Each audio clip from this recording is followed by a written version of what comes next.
Hey, and welcome to the delicious recipe here on UPRN. If you're watching along, you can be checking us out on the UFO Gods and Extraterrestrials channel on YouTube, or the UFO Paranormal Radio. UFO Paranormal Radio is done twice, and we're on iHeart, iCloud, SoundCloud, Spreaker, all those other places there. UPRN, and if you want to become a member on of UPRN to go check out extra bonus content, you can check that out as well. We were broadcasting. I'm in Thunder Bay. My guest is in Ireland, and there's the bus going by. This right at the proper time there, and the whole thing about it is that there's extra bonus content, and you can go and check out a whole bunch of really interesting guests. And like I say there all the time, the delicious recipe, we throw everything in the pot and we see how it tastes at the end. It doesn't matter if you like it or not. Or maybe you have something that comes out of this that you find your own recipe that goes from that. So I just wanted to quickly show for people that were checking out when I started this little project. We have this fairy garden and plants there that Laura Lee and myself have done, and I did one in the back there too as well. And you know what? I don't have a very big footprints for the property that we're renting, but the thing out of it is that you can do this all yourself. You know what? Even after during COVID and stuff like that, there's many things you can go ahead and do. And this is my pride and joy that I like. My tomatoes, they're coming up. And then I got watermelons, cucumbers, herb garden, some flowers, and potatoes are coming up. So out of that whole thing there, I just wanted to go and update all you people out there that have been listening and wondering what's been going on at the ranch. I use that term very graciously, but here we go. And if you don't remember, I had over 2 weeks, I think it was 2 weeks ago, I had Tom Reilly, an author of The Protector. It was the story of how history had changed I guess, of Oliver Cromwell. And it's a very interesting story. I would like you to go back, if you're listening, to go back and listen and watch and check it out, because it's a very interesting story. So, you know what? I'm just going to go into this and say, welcome, Tom, for being on the show. Sorry for being so long-winded. That's okay, Dale. That's no problem. I like long-winded. Long-winded means you're dedicated to the cause. There you go. Yes. So let's just briefly catch up people, like a little synopsis of who Oliver Cromwell was and what happened with him, because Yeah. that was really crazy. Like after he died, the monarchy unburied him and crucified him, or basically beheaded him. Yeah, they're two excellent expressions, and that's exactly what happened. Yeah, they did. Yeah, just a very quick synopsis, because we've done this. Like Oliver Cromwell was a huge figure in Irish and English history, and he made a huge impact here. He basically came from nowhere to end up being the head of state in England, where he became the protector after chopping the head off the king. So it was a very strange time in the mid 1700s, where a farmer could actually reach the heights. He basically went from a log cabin to the White House, which is the way you might look at it there. He was a very contentious figure. And when he died in 1658, his son inherited the position of the protector, but his son was very bad at the job. His name was Richard, so they called him Tumble Down Dick, and he failed after about 8 months. And then the monarchy came back, and all of Cromwell's friends and the people who had signed the king's death warrant were all hunted down, those who were alive and those who were dead. Now, the main man, Cromwell, was, as you say, unburied, a great expression. He was taken from his grave, which is a very ostentatious grave, and that was in Westminster Hall, in the very hallowed halls of so many monarchs were buried in this huge cathedral in London. Mm-hmm. He was dug up. This is 2 years after his death, so he must have stank badly. Dug up, and he was as a symbol to others, and a warning not to do anything similar to what he had done. He was hanged, drawn, and quartered. and his head, I think I mentioned before the story about his head. His head went on this long journey of centuries of being handed around at dinner parties, and it was eventually it went into circuses and museums, and eventually it was buried in 1960. And I think I mentioned that I was born in 1960, so there's a whole reincarnation thing potentially going on there. So yeah, but this is a time when when you guys look at history with respect, 1 or 200 years old or back is a long time. Yeah. But here, we've got thousands of years of history, and we are immersed in buildings that are, well, certainly I am, that Yeah. are very old, and the walls speak of ghosts. The everything that I almost touch on a daily basis Right. has such a legacy. So that's who he was, and he left an enormous, and there's that word again, legacy. Yeah. And we can, if you like, just segue nicely into ghost stories.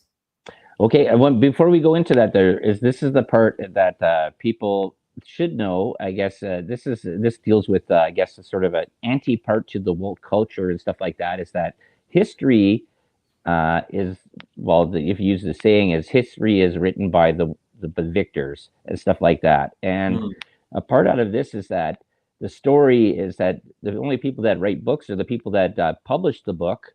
And so if it's I guess a true story of the time of a person that it's actually against the monarchy or the government or the church, the Roman Catholic Church and stuff like that, you don't get mm, published. It just goes into word of mouth lore or stories that go like through that. And another part about this is about I found this very interesting about Ireland, because that's where you are there. yeah. And the big story of myth and stuff like that about the leprechauns being a small little dopey guy that plays tricks and hoards his gold and stuff like that. He was a very petite person, very not strong. But the part was that was perpetrated by the church and England there to go against that. These people are weak drunkards, red hair, and Mm, the whole thing about red hair and stuff like that. That mm. they're all lazy and stuff like that. Inferior. Yeah. Yeah, inferior to everybody else.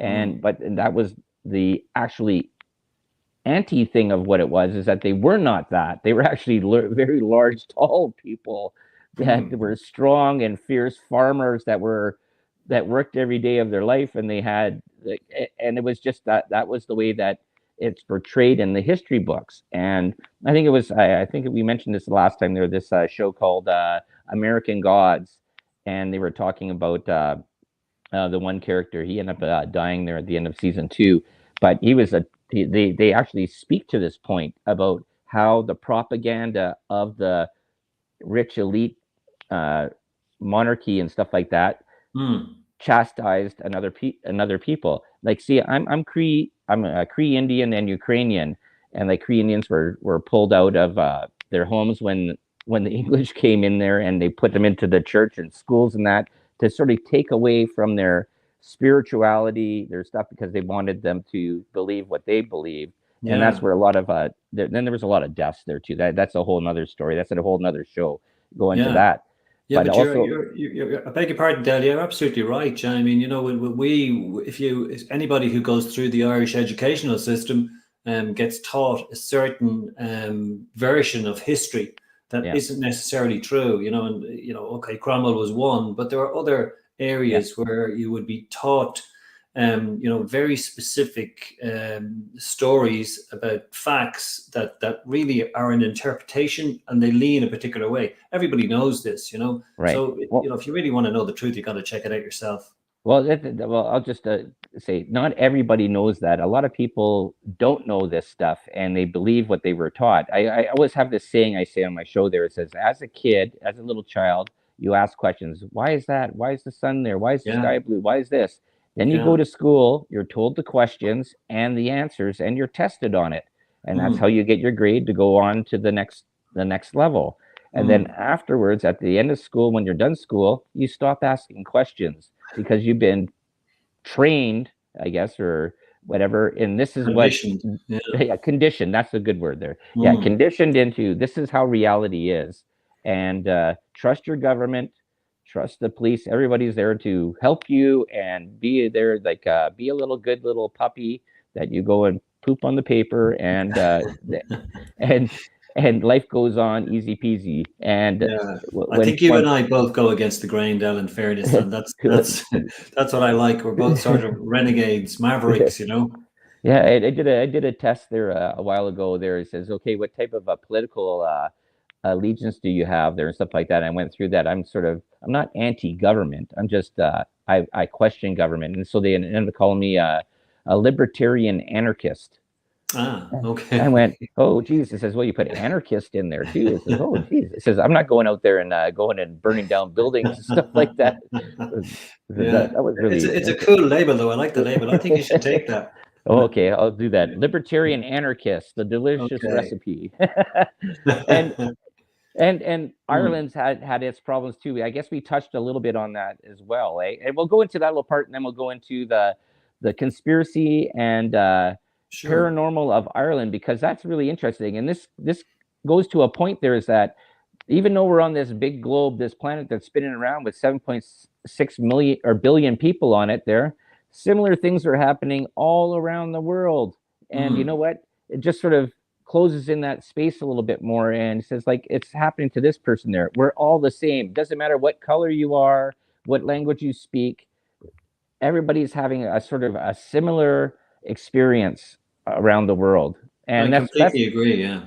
that's what's so interesting. And I hope that this show, my show there, brings us to that, is that we're not that different Well, yeah. around the Well, do you world. know, and this is an excellent example of it. You know, I don't have any buses passing me at the moment because it's after Mhm. midnight here, and I'm just mentioning that because Yeah. you know we're you know I'm probably 5 or 6 thousand miles away from you. We both speak the same language, and Yeah. that's mainly because of what England did. You know, I've mentioned before that they invaded something like 172 countries around the world, so Yeah. a lot of people speak English, so that's how we can communicate so well, but not just communicate on a verbal basis. You know, there's so many similar experiences as a people that we would have similar to yours and similar to everybody else's. And I'd like to kind of maybe throw this open a little. Maybe we could have a discussion about this because I think this is a fascinating situation in Hmm. terms of the paranormal.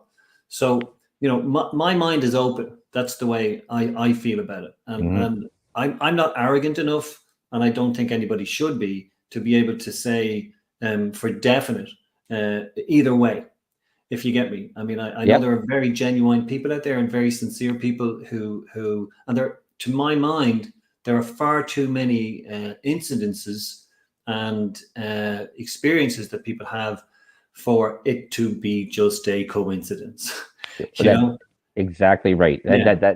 I would say that exactly right. And that comes into the part about old history and lore and word of mouth and song and stuff like that. And a lot of stuff came from the old world that came across here to Canada, the U.S., North America, and but it was already happening in South America there too. And it dealt Mm. with like um, stories of little people, stories of well, just the tales. Like I know some tales were told to little kids so they wouldn't go run off at night out of the house there and get eaten by wolves and that. But Mm. right, because you were living in the wilderness, it wasn't as it is now, where you have it sort of more uh, built up, and we've sort of propagated and used up a lot more land area. But back before, like 100, 200 years ago, you had the woods were right behind your back door. Yeah. Good And point. so and so there, I think a part of the stories was a part about um, teaching children not to run away or go out at nighttime there, to tell Mm. them, right, to keep them in the area, right? It's almost like putting a leash on them. But the Yeah. other parts of the story, though, the nuances into the story that happen that are similar all around the world in different continents, that sort of match up, and like, well, why are you guys all talking to the about the same thing when you didn't have cell phones and internet? Yeah, yeah, that's true. Exactly. Yeah, exactly. That's such a good point. I mean, you know, you talk about monsters under the bed, or whatever way you want to look at it when you were younger. because that's what everybody you would think. But we had a banshee. I presume you're familiar with that expression. Yeah. So a banshee is somebody who, so it's a female usually. It's a kind of a harbinger of death. If you're going to have a death in the family, you hear this wailing, and there are so many people who, in Ireland especially, now it's also in other parts of Europe. I'm not sure if the tradition or if this exists in the States, but like I would have been afraid of the banshee when I was younger, coming from the woods at the back of the house, rather than monsters or little people or something. It was just the banshee, and that was and that's still ingrained in my mind. Right. And just on, sorry, go ahead. And that goes the same thing with kids that grow in with their parents that were very religious. They are taught this book of things, and this is how you have to live your life. And this is and the Bible has so many supernatural stories that are in there as well too. And absolutely. People, when they discount other experiences of supernatural, I guess you could say, or paranormal, or experiences that happen, or other things that could be something possible, like who would think about today and call it an angel, an alien? Yeah, absolutely. Yeah. Well, it's funny if you go back to the source, if you like. I mean, like, so life after death. Like if you. So paranormal activity, to my mind, a big dimension of that is what we call ghosts, what we call, spirits of people who once lived and who now operate or exist in some dimension. So, just to go back to, the actual process of death. And this is what, this is where I always want to take a balanced view on this. So if somebody dies, the scientists will tell you that the consciousness is gone. They'll tell you that rigor mortis will set in. And, some scientists will tell you, well, that there's an impossibility then. There is no possible chance that there could be consciousness after death. So ergo, ghosts and paranormal activity isn't real. But, that can't be the case for so many reasons. For instance, energy, people's energy. Where does that go? That's far too vast a topic. If we don't understand it, or if science can't, explain it now, maybe, as the years pass, they might eventually get to explain and be able to find out stuff that we don't know now. But to my mind, there's just so much possibility. So how can you say throughout history, Dale, nobody has ever proved it one way or the other? Right. And Einstein came up with his theory there too, is that energy cannot be changed or replaced. It just moves to another state of matter or whatever. I basically just paraphrased that anyways. Absolutely. Yeah. Right. And that's the whole thing. Yeah. Sorry. So also the part about explaining the soul, right? Nobody can explain the soul, and whether that energy, that consciousness, and this is what comes into this new line of thinking about AI. Does a computer, a robot that you give all the answers to, does it actually exist? Even though it can answer every single question that you have because it was programmed that way, right? So now is it autonomous on its own that it can go and do anything, or is that just because of the programming? Yeah, I'm a little skeptical about that now. I don't know if you know. I presume that in the last week or so, there's the guy, was he on the Google staff or something, who or certainly one of the high tech companies, who proclaimed that one of the technology systems that they use was sentient and it had a conscience, and he developed a relationship with it or something that was right. That proved to him. But I just don't. I think there are so many aspects of that are missing. That I understand how technology has gone so far, and they can have conversations. Yeah. But as regards, feelings and depth of consciousness or whatever, I'd need more information on that. But you're right. I mean, where is that going to go? Because it's only 2022. What are we going to be sitting here talking about in 100 years? Oh, for sure. Well, you remember there was the whole thing there. There was the chess match about the master chess player playing against the computer, and then the newest one was the one playing Go, and Go is a lot more complicated than playing chess. And the computer actually won and Yeah. beat like masterclass Go players. And if people don't know what Go is, you have a board with I think it's like has a whole bunch of dots. I think it's like 144. Boards change in size. You have one person that has black little rocks and one person has white little rocks, and you capture and you get points for stuff like that, and you stop. It's like it's a more multifaceted, complex tic tac toe, I guess, in a way you could sort Yeah. of say.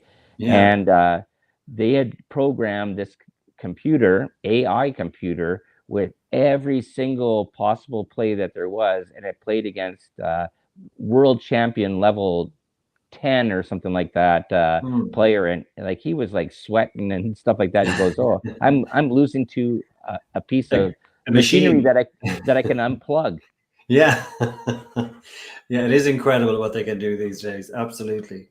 Okay, so let's go into paranormal. What stories do you have about the paranormal? We got about 26 minutes left there. Let's Sure, go yeah, into no that. problem. Well, it's funny that you come to me on the 23rd of June just as a matter of interest, because it's a big day. Well, it would have been a much bigger day in Ireland 200 years ago, but it's St. John's Eve over here, and that might Okay, sound strange, but it's right after the summer solstice, yes, which was exactly, two yeah. 2 days ago. Yeah, Yeah, and it was kind of this was a big communal festivities used to go on years ago, where they would set bonfires, and they actually still do set bonfires in different parts of the country, just to more or less to encourage the harvest, and that sort of thing. And young men would prove their bravery by jumping through the flames and stuff. But just as regards, look, there's so many castles in this country, and there were so many, stories about everybody claims to have the most haunted castle in the world in Ireland. right. You know, but Cromwell's house, I don't know if I've mentioned this before. Cromwell's house, the one he actually lived in Cambridge, is haunted by him naturally. Um, Okay. he he's seen to roam around the place. A lady did an investigation, and this is what I you have to my mind, people say a lot of stuff, but this was a paranormal investigation that was done in 2003, where a lady called Marjorie Kite of the Cambridge Paranormal Association encountered Cromwell and had a conversation with him. And the good thing about that is she actually didn't reveal what the conversation was about, other than to say that he was very supportive of whatever it was that they were talking about. I don't know Okay. if you're familiar with the word puka. Are you familiar with that? Oh yeah. Yep. Yeah. Yep. Okay. Yeah. So The a person I have on here very regularly, Varla Ventura. There, she has a book there about pukas and stuff like that. All the little small little people and all the little yeah, crazy things are. exactly. Yeah. Yeah. Well, Yeah. pukas again. Like Ireland is littered with stories of pukas. But in Cromwell's house, pukas are apparently, because they're little scallywags, they're kind of rogue Yep. ghosts. They're not really that scary or evil that I know of. I think they've got a good reputation. They're like mischief makers. Exactly, mischief Yeah. makers, yeah. But they open the laces of the staff there on a regular basis. So the shoelaces. So, and it's just a thing every now and again. It's far too often for it to be accidental. They just look down and, oh, there it goes again. Wow. The shoelaces are open. Yeah, it's just a thing. And Yeah. that's a nice story. But there was also a lady who stayed. It's a visitor attraction now, but when it was a hostel or a hotel, she stayed overnight in Cromwell's house, and she remembers during the evening that she got very uneasy and there was a strange smell, Yeah. and then she encountered a very significant male presence during the night, and the following morning her arms were all red. Oh. And again, this is all documented, and I like that aspect of things. She didn't get pregnant though, right? No, that's a very good interpretation of a male presence. I just remember that part there. I think it was in Yeah, Ghostbusters 2 or something like that, where the yeah, ghost comes in, and Yeah. This is the part that I've sort of been looking at this too. I don't want to sort of interrupt you there, but No, you're good. I'm wondering if people sort of mistake alien encounter and paranormal phenomenon. They sort of intertwine that together in the same sort of sentence or understanding, because a Mm. lot of people talk about similar situations with alien encounters coming into their room, doing stuff to them, and then also paranormal coming in the room as they're in that sort of that sleep or been woken up in the middle of the night. It never happens during the daytime. That's what I always find is sort of weird. That's a very good point. Yeah, yeah. And also it's, when you think about, so we all have the Roswell sort of Yep. image that's now Hollywoodized, if you know what I mean. So they all look the same. Yep. But you can't really, to my mind, I've often used the analogy that if you picture a grain of sand, just one grain of Yeah. sand, and you think on a beach, how many are there? I mean, there's not so much an infinite number. There's got to be trillions or gazillions, whatever it is. Correct. But Yep. that's just, and the grain of sand is the Earth. Yeah. So that's one planet, Yeah. and there are so many other ones. So how can we possibly think that we are the only ones Yeah. Well, out especially there? and how many more beaches are there as you go down the road? You know, Right? take Ireland, and Ireland is tiny. You know what I mean? Yeah. So there are that many planets out there. It's just insane to think that Hmm. we are the only ones in the galaxies and the universes, whatever are out there. But yeah, there are, and aliens and ghosts. You see, and as you rightly say, it's always clouded in some sort of ambiguity. Like when you record, if there's a paranormal investigation going on, there's a recording, there's a sound, and you think, what was that? What are the words there? They're not very clear, and why does an alien decide to abduct somebody in the middle of nowhere and Yeah. leave it all ambiguous, so you have that angle as well, which is Hmm. confusing, and why do the spirits choose to contact us Hmm. through the mediums that they do, and I'm just talking generally here, like, Yeah. if there's a seance going on, and that's fine and dandy, why is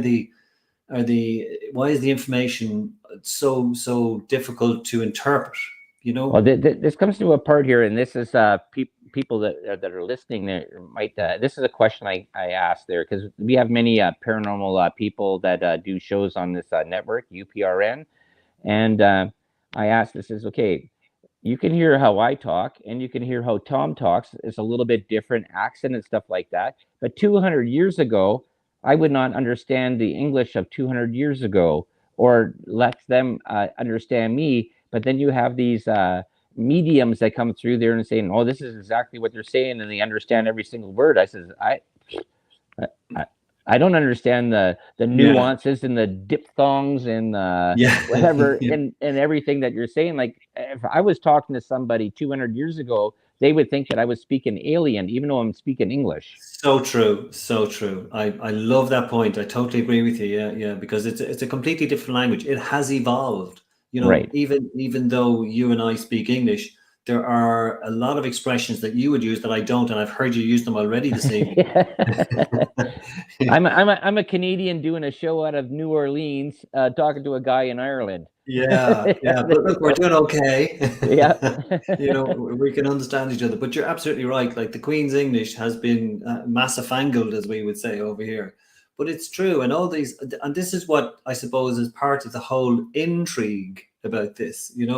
I mean, Yeah. we've seen some charlatans in the business who go into Hmm. an audience and claim to talk to somebody's relative, Right. and affect that person, and there's an element of emotion involved, and if they are a charlatan and it doesn't mean anything, Hmm. um, I don't think that's a very positive thing to do.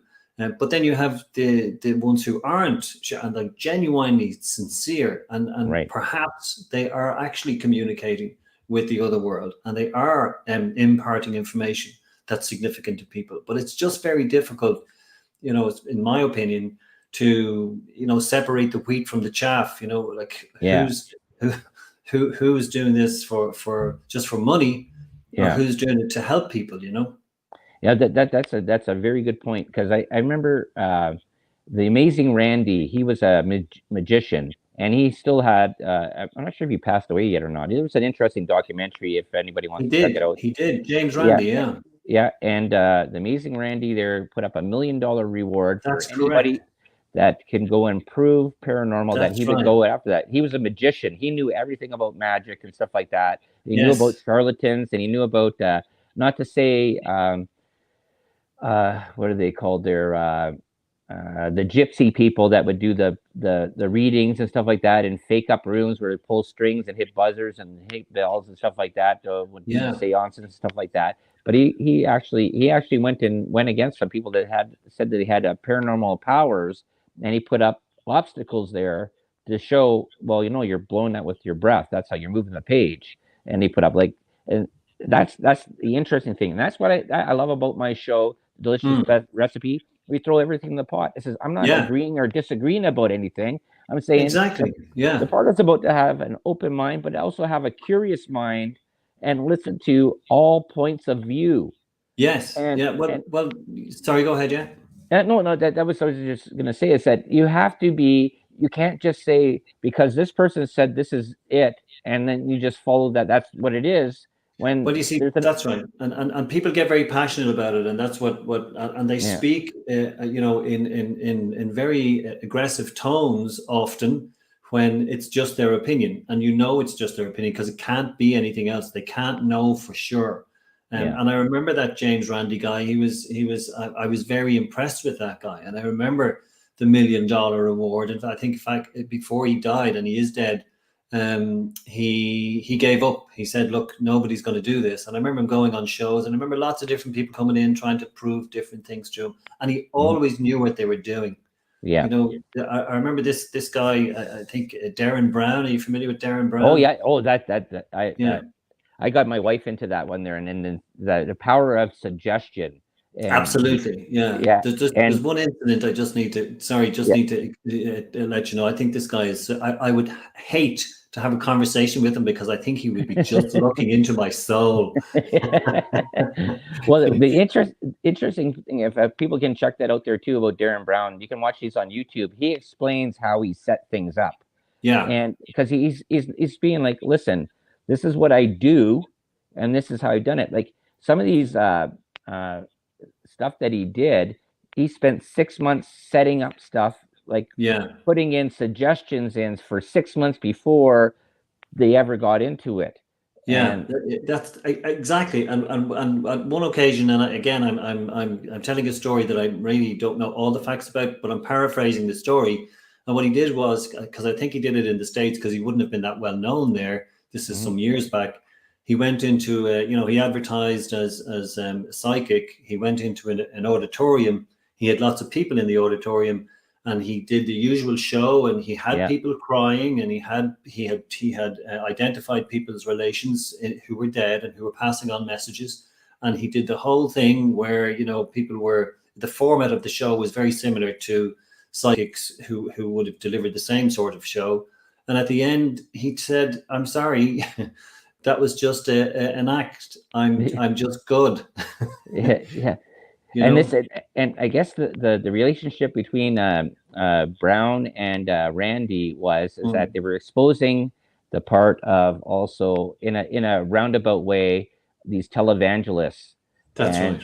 And the thing was that were people that were being duped, spending their hard-earned money, that didn't have any money to buy food that next week, thinking that they're going to get a savior through Yeah. God, because Yeah. going to these tent spectaculars and stuff like that.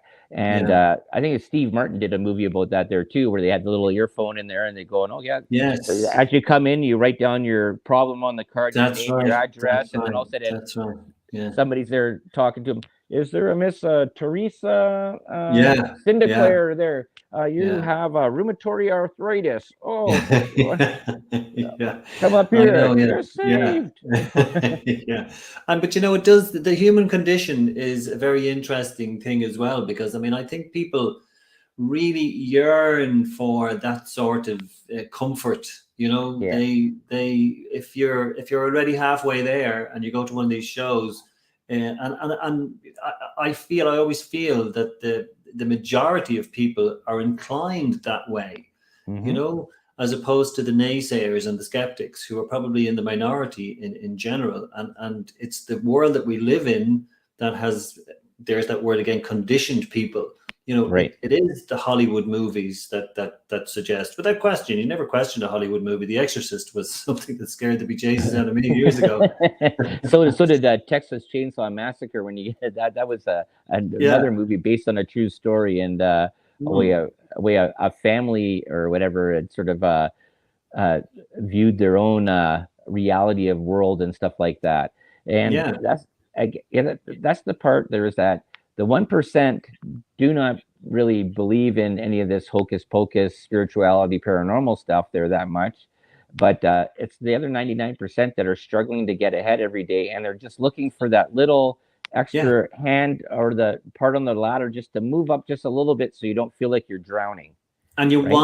you want to grasp Yeah. that hand, and you want Right. to, and this is how, you know, a lot of these you know, these crooks and these thieves and Mm. these televangelists work, that this is the disreputable ones, because they're, you know, they assume when they get an assemblage of people in a room that the Yeah. majority of them are going to be you know, willing participants, and that's key. And it's the same as, you know, when it comes to hypnotism and all those things, people will do silly things on a stage because they Yeah. want to. Whether or not they're hypnotized, I don't know. I'm sure they are in Yeah. lots of occasions, but there are those who don't, and they get involved.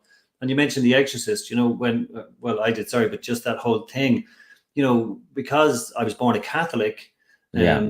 you know, the Catholic faith still participate in exorcisms. So, you Right. know, Yep. when that came out in the 70s, you know, this was before all the sex scandals of the 90s, when the Catholic faith had got a very bad reputation, and went Yeah. downhill.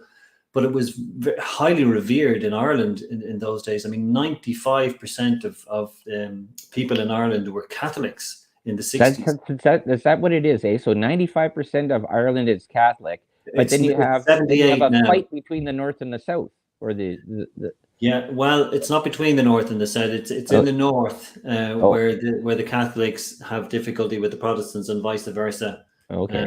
That actually all comes back to Cromwell, because he introduced Protestants into Northern Ireland, so that Right. was wasn't very healthy. But Right. yeah, but it's down to 78% now. I mean, it was 95%, and that's another interesting aspect of, you know, we've got 5 million people living in Ireland. This is the Mm, south of Ireland, the Republic of Ireland. But you know, non-religious people, or atheists or agnostics, or whatever you want to call them, yeah. are a growing breed. You know, a huge time over here, and people are less inclined to believe what they would call, you know, the creationists fairy stories Right. of the Bible, you know. And that's like, and the UK is probably going to become the first post-Christian country in the world, you know. Really? Yeah, Wow. absolutely. Wow. Yeah. Eh? It's sort of. I always find this sort of interesting. Like I have nothing against religion. Like I've been baptized in 4 different religions, baptized in the Holy Spirit. My mother got us all. I'm a Roman Catholic, United Church, Pentecostal Church, I think Anglican Church, and stuff like that. Mm, My mom wow. covered all the bases, right? So Just in case, yeah. yeah, just in case one of them was wrong. But the thing is, out of it is that I'm just wondering, is that, do you think that the part of Ireland there now is people are understanding, or because of information technology now, that people can get information to see uh, the horrific things the Roman Catholic Church, the Vatican has done across the world, and also the British monarchy that had done stuff, horrific things. And Yeah. like they like the British the Queen there, like she owns, I think, about, what is it, about 62% of the world, and they have to pay a rent Mm. on it. And Well, it's the Commonwealth, yeah, the British Commonwealth, yeah, yeah. That's yeah, the legacy that they have. But no, you're absolutely right, and I think that's a very good point. Is there's so much information out there now available to people, that they're seeing the world in a different light. Now, tradition dies very hard. That's yeah, the expression that I would apply here. and it will over a period of time. And I'm absolutely convinced that certainly organized religion, the death knell has already begun to strike, because I can tell you now, I think, I don't know the exact figure, but I'm sure in the last 20 years, maybe even 30 years, there has been no new church been built in Ireland. Really, And eh? yeah, and there won't be. And priests coming through to perform all the ceremonies and and so on. They're down to a trickle. They're not. In fact, they're coming from South Africa now. They're coming from Africa to because the Irish priests went over to Africa to convert them, and now they're coming back over here. So we've got a lot of non-national priests coming through. So Ireland, the indigenous people, are beginning to look at the world through what I would call logical eyes. Oh, that's a good term. So how does the lore of little people and pukas and all that stuff there fit into the Irish nationality of spoken word lore? Okay, well, it doesn't. I have to say, Dale, only in a humorous area. Okay. And yeah, well, in folklore, we've got lots of leprechauns, and we've got lots of elves, and we've got lots of pukas. Yeah.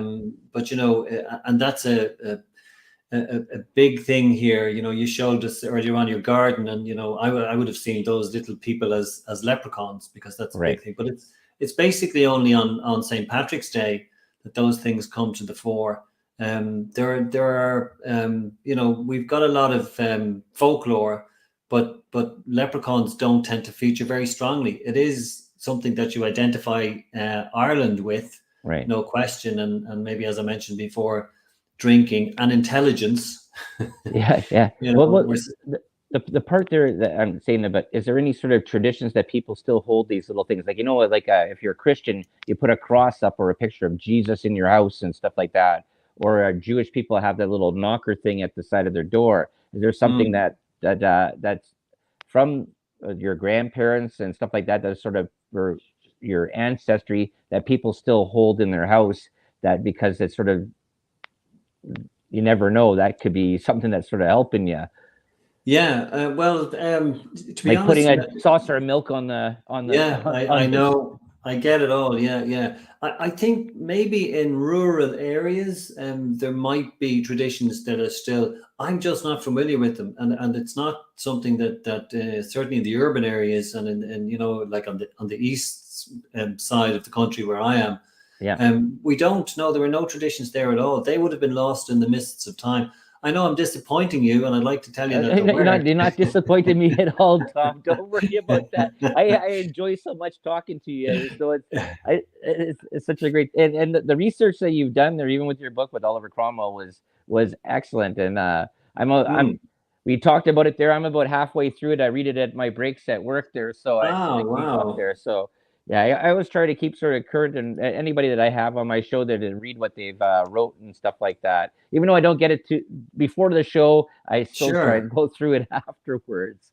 I'm So so humbled. Well, thank you very much for saying that. Yeah. No, yeah, but look, there are so many. I don't know how we're fixed for time, and I can, I just wanted to sort of get across the difference between, like as I said earlier, we live in a country here that, you walk into a building and it could be 1,000 years old. right, It could be 1,500 years old. I mean, not far from where I am right now is a place called Newgrange, and that's, there are lots of stories about druids and, chieftains back in the day right, who the whole thing is 5,000 years old. So that's wow, older than the pyramids, and there yeah, was a civilization there then. So it's just like the past still speaks to us big hmm, time, and I believe the further back you go, the more substantial it is, if you know what I hmm, mean. Because 10 years ago, it's just, to my mind, the longer the history, the more substantial the story. well, that's a very interesting point, and that's true there, because like the history in China is phenomenal, and they've documented everything pretty much for about 5,000 to 6,000 years, and Yeah. uh, and in the UK, Ireland, Wales, and stuff like that. They document a lot of stuff in songs and in and other things there, and that's why I always found it was so interesting. Where the lore of the mystical beings that are around there sort of came, sort of really sort of, well, it was sort of more publicly known that it came from there and then moved over to the New World. But it was, but also the stories are in Australian and South America. That was like they were there also, but they were just called different names. Yeah. So I find that so interesting. So, anyways, we got about a minute or two left here, there, Tom. So just tell everybody where they can find you and about your book, The Protector, and we'll go from there. No problem. Absolutely. Yeah. So it's Tom Reilly. I'm only on Facebook currently. I don't have a website, but it's Tom Reilly. You can get the book on Amazon.com. I would encourage you to get the book because it's very, very good. But it also gives you a tabloid version of who Oliver Cromwell was, and it gives you a whole view into England and Ireland back in the 17th century. And there's so much in there. I've thrown a bit of sex in there too because I was, there we go. Yeah. So that kind of raises the eyebrows often. But it's called The Protector, The Fall and Rise of Oliver Cromwell, and I'm very proud of it. Awesome. That's great. And for people out there listening, this has been the Delicious Recipe here on UPRN, and I thank you very much for going there. I was to say, hey, Jenny Spencer, thank you very much for tuning along and your comments there. And you know what? You all have a great night. The rainstorm has passed us by, so thank you all, and tune in next week. There, got another interesting guest there as well, just as great as Tom was here there tonight. Good night. Thanks, Del.